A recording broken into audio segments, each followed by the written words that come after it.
So hey everyone, I'm Chris, the founder of Renegade, and super excited to chat a bit about this new DEX that we've been building on StarkNet. So the title of the talk today is Renegade, a Trustless Dark Pool using collaborative zkSNARKs. And of course, by the end of this, we'll get a sense of what both a dark pool is and what a collaborative zkSNARK is, because both of these are probably pretty unfamiliar terms. But I think maybe sort of the best way to start in sort of understanding what Renegade is as a protocol is to sort of answer kind of this very obvious question of why should you care? Like, we see plenty of DEXs, like what is particularly interesting or new about Renegade in comparison to the others? So that's what we'll start, hopefully with sort of the pitch up front here, or sort of the properties up front, to really give you a good sense of sort of what does this thing do for you. So Renegade, it's an ERC20 DEX, right? So nothing new under the sun, very comparable to something like Uniswap, right? You're just trading simple spot ERC20s, nothing crazy here. But it has some pretty incredible properties that may be slightly unbelievable in the beginning, but hopefully over the next 10 or 15 minutes we can get some intuition as to how these things are actually true and possible in the context of a pure DeFi system. So first important thing to know about Renegade is that it's a DEX that it has optimal execution. So in particular, we say that whenever you're trading inside of Renegade, there's never any slippage, there's never any spread, and there's never any price impact. Right? All these are sort of notoriously bad things about current DeFi systems, and DeFi nowadays is definitely not known for the quality of its execution. So you might say, okay, well, if we have no slippage, no spread, no price impact, that sounds great. Like, this seems like an ideal exchange. Well, what prices are you trading at then, right? Like, it's a pretty obvious question to ask. And the short answer is, inside of Renegade, you always trade at the real-time centralized exchange prices. So essentially, you can think about it as sort of look at Binance, look at their bid-ask spread, that sort of best bid and best ask. Take the middle of that, that's called the midpoint of the spread, and you always trade directly at the midpoint of that bid-ask spread. So you always get that ideal optimal execution right at those real-time kind of centralized exchange midpoint prices. So that's the first thing to know is Renegade is execution optimal, which already sounds amazing. Two important property of Renegade is that it's also optimal privacy. So all these issues that show up in the current state of DeFi around MEV and wallet tracking and stat-arb, all those go away in the context of Renegade. I put a little asterisk on the MEV to be intellectually honest. It's not 100%, but it's a massive, I would say, 95+% reduction in the amount of stat-arb that you can pull out of these systems, the amount of money that people can make off of you. And specifically to maybe break down this idea of privacy, like what does it mean to be private in the context of an exchange? We have both pre- and post-trade privacy. Right? So pre-trade privacy means you submit an order, no one can see that order, no one can scrape it, front-run you, stat-arb you. Your order's private until it's matched. So that's this very strict notion of pre-trade privacy. Renegade also has a lot of cool stuff on post-trade privacy. So the idea is after you match with the counterparty and settle that trade, no one whatsoever can learn that particular trade happened. So you get sort of obfuscation from arbitrary third parties after trades happen. And this is what leads to all the reduction in the wallet tracking and the Nansen and the Arkham and all sort of the narkware tools. Like all those things go away in the context of Renegade because you can't see anything whatsoever about what anyone's doing inside the exchange. So you do get really, really strong guarantees here, both in terms of the execution and in terms of the privacy. Cool. So if those two weren't good enough for you, they're already pretty incredible to solve both execution and privacy in the context of a decentralized system. We also get a lot of great properties in terms of the LP. So Renegade has a notion of a passive LP, much like you would see in something like Uniswap, where you can sort of put in half ETH, half USDC. It turns out the Renegade P is actually lever optimal, or LVR optimal. And for sort of the AMM theoreticians of the world, this is sort of a notion of the quality of an LP position over time. And it turns out that Renegade is optimal along this particular axis.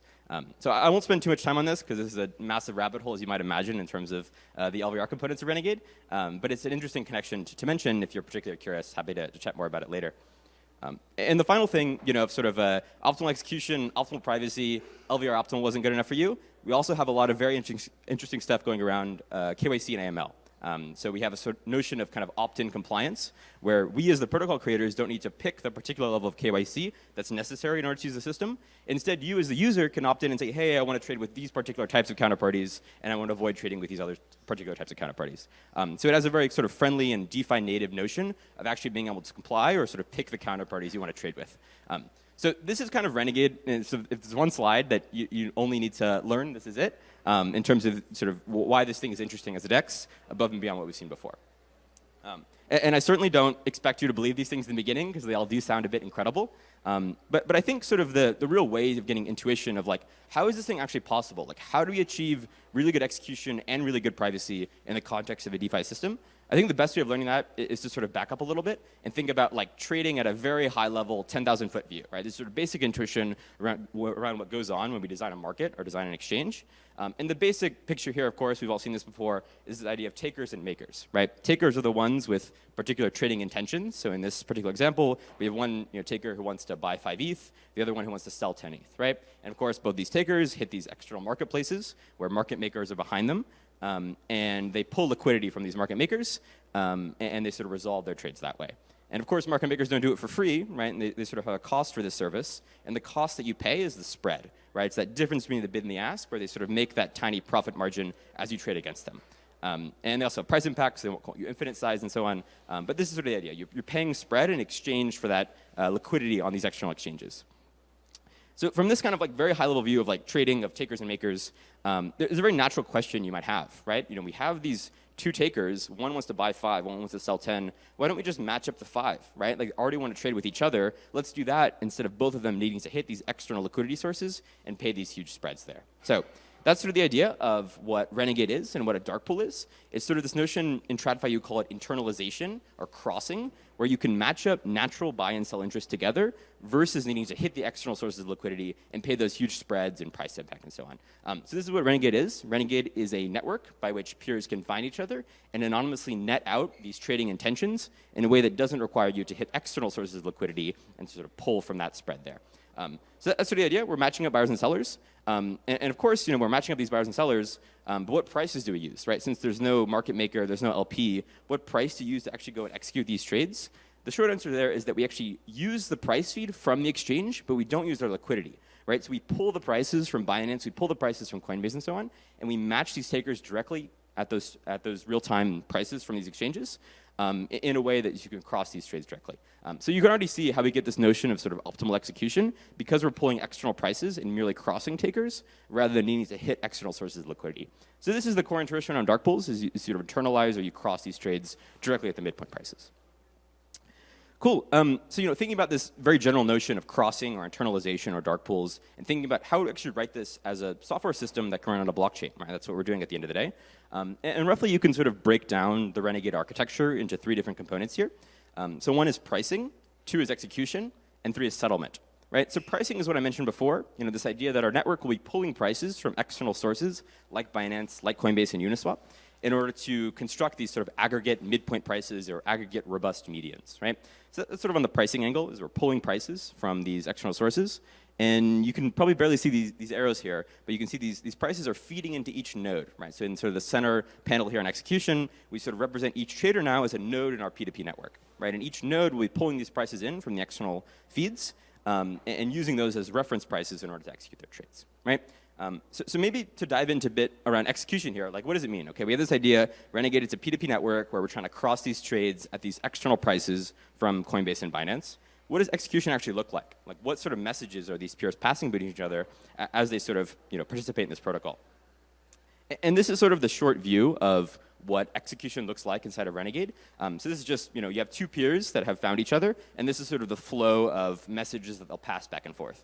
And of course, this is, the meat of the protocol here, and sort of we hide, 50,000 lines of code behind these simple statements. But this is essentially the protocol that they'll run at the end of the day. So the basic flow of Renegade is when 2 peers want to potentially cross a trade with each other, first they gossip and they'll find potential counterparties in a P2P network. In a very similar way of Uniswap, you sort of have a gossip protocol, or sorry, Ethereum, you have a gossip protocol. So you gossip, you find a counterparty, and say, hey, I'd potentially like to trade with you. And the first thing you do is you agree on a price vector. So this is the price vector as determined by these external sources. And you sort of say, here's the sort of state of all prices in the universe. And the next thing you do is you run a matching engine, right? And you don't just run the matching engine directly, but you run it inside of an MPC, right? So MPC, some of us are familiar with this idea of MPC as a protocol by which 2 peers can communicate to compute a function without revealing the secret data to each other, right? So normally you think about MPC in the context of, distributing your secret share among many parties and you compute a signature. Here inside of Renegade, you're actually using MPC for the matching engine itself. So you're computing the matching engine inside of an MPC. So that's what goes on between these 2 peers. So they're constantly sending messages back and forth in order to run the matching engine between their individual private orders, right? So this is really where you get the privacy, the fact that we execute orders inside of an MPC rather than executing orders on some big centralized system, right? So that's what our first step here is run the matching engine inside the MPC.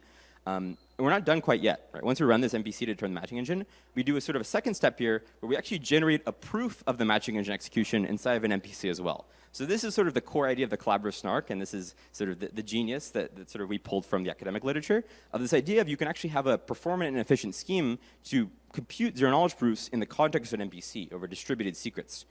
So this is what a collaborative snark is. It's sort of an MPC where you actually execute or learn the witness, followed by a proof of a valid execution of that MPC. So that's sort of what a collaborative snark is, and that's what we do at the end of the day inside of Renegade, is we're running collaborative snarks of matching engine execution. So great, you've run this collaborative snark, and then now you have a zero-knowledge proof of a matching engine execution. Finally, you open that up, and then if it's valid, if you match with a counterparty, then you submit this proof off to the settlement layer. So that's what we had before here around, we see this sort of line, match proof coming from nodes in the network, where two nodes will produce these proofs and then go and submit them to the settlement layer for verification. And of course, in our case, settlement layer for us is on StarkNet. So we have a zero-knowledge verifier written Cairo for StarkNet. It's one of the craziest Cairo contracts that have ever been written because we're actually doing recursive zero-knowledge proving. And so we have the settlement layer that accepts these particular proofs and verifies them and then inserts them into this global accumulator, very similar to Tornado or zcash if you've seen those protocols before.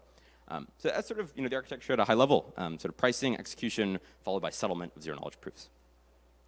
Cool. So I think maybe the final thing to discuss here is some of our early claims around ideal pricing and ideal privacy, we can now map those claims into our architecture diagram here, right? So the fact that we're leveraging these external sources of pricing from these centralized exchanges gives us the optimal execution, right? Because each node downloads these prices directly and ensures that the trades only clear at those prices, you get a notion of a sort of a permissionless real-time oracle, right? Because each node can now authentically, by themselves, ensure that these prices are correct in a way that respects sort of the real-time nature of these systems.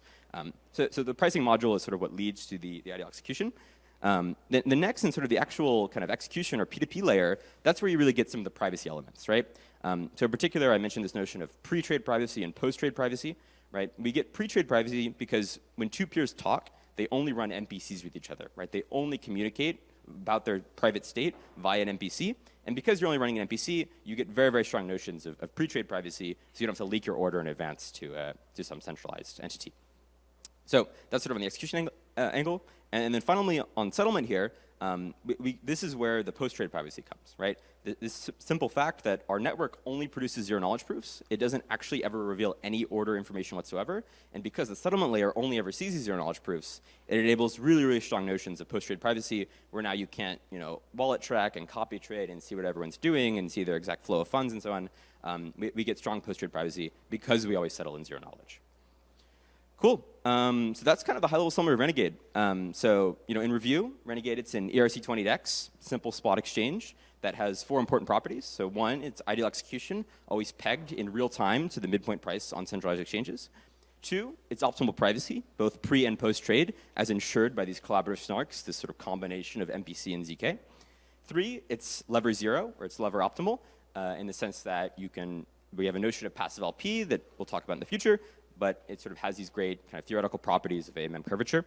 And then finally, it's very friendly to compliance in KYC AML. So if you are an institution that is sort of skeptical of DeFi, this can be a great entry point and you using it in sort of a compliant and friendly manner that doesn't require us as the protocol creators to specify a particular level of KYC. Instead, you can opt in and choose what sort of counterparty risk you're comfortable with.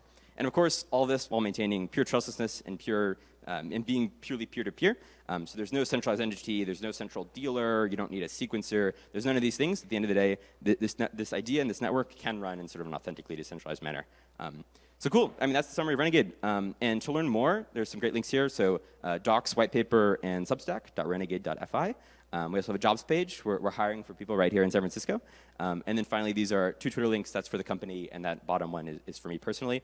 And we do have a testnet coming out, so we're sort of in the later stages here in terms of getting all these pieces together. As you imagine, it's a lot with all the cryptography. But that will be coming in the next month or 2. So please do DM me if you're particularly interested and you're a trader. We'd love to chat more on those angles. But otherwise, I think we have a few minutes for questions. Thanks.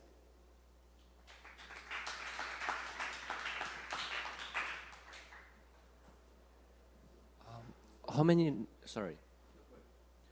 nodes do you have in that P2P network? Sorry, how many nodes was the question? Yeah. Yeah, it's a good question. So The answer is that it can be as many as you want. So it's similar to, say, Ethereum L1 in the sense that it's a permissionless protocol. Anyone can join. And turns out for Renegade, you need no stake. So there's no stake, there's no slashing, none of this normal blockchain stuff that we think about when we think about P2P networks. Renegade is a purely permissionless protocol. So anyone can join, can find counterparties, and potentially match with them. So it's very permissionless and easy in that sense. So you don't need cost of capital to get to get onto this network. It's a purely permissionless network. So the number of nodes will hopefully only grow over time.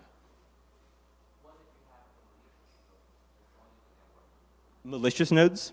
Yeah, so in terms of kind of what you can do in sort of a malicious manner, there's not much, right? Because at the end of the day, it's similar to, say, the Ethereum L1, right? There's a whole history of this, of malicious nodes joining the protocol. So a lot of it is systems level optimizations of how do you ensure they don't get just DDoSed with 1 million nodes, right? That would be certainly bad. But in terms of the actual malicious activity that one can do, there's no real kind of bad proposals in a similar way of ETH L1. At the end of the day, everything is checked by zero knowledge proofs and MPC and max. So there's no ability to sort of manipulate. It's all in cryptography of sort of the checks and balances of the network. Yeah. Yeah, does the collaborative snark get proved by a Stark? So the proving system we're using is actually a bulletproof. So it's a slightly older proving system. I think it was 2014, 2015, they started really thinking about these ideas. And we do it for various reasons. One is Starks are not particularly collaborative friendly, because MPC's intuition is that if you have a nonlinear calculation, a lot of multiplications, that it will require lots of rounds of communication, and Starks certainly have that, right? It's a lot of hashing, a lot of fry. So we don't use Starks for our particular proving system, but of course we do settle onto StarkNet, right? We have our bulletproof verifier written in Cairo, so we reprove that with a Stark and then submit it to the L1. So we do use Starks, don't worry, just not on our particular end, yeah. Cool, any others?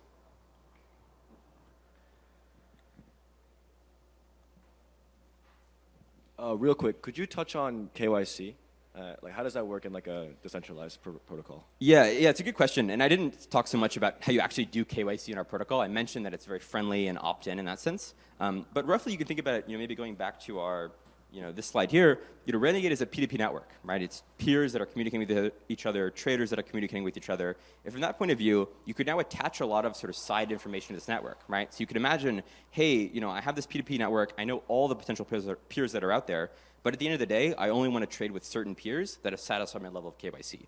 So maybe that looks like could even be like a zero knowledge proof of, there are a lot of these DeFi protocols that say try to enable KYC on chain.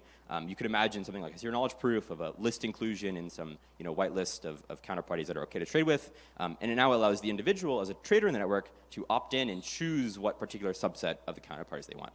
So it's very friendly in that sense, and we don't need to specify, this is the level of KYC and this is what you need to get a node. Instead, anyone can run a node, and instead the individual trader can choose what particular level of counterparty they want. Yeah, it's a great question there.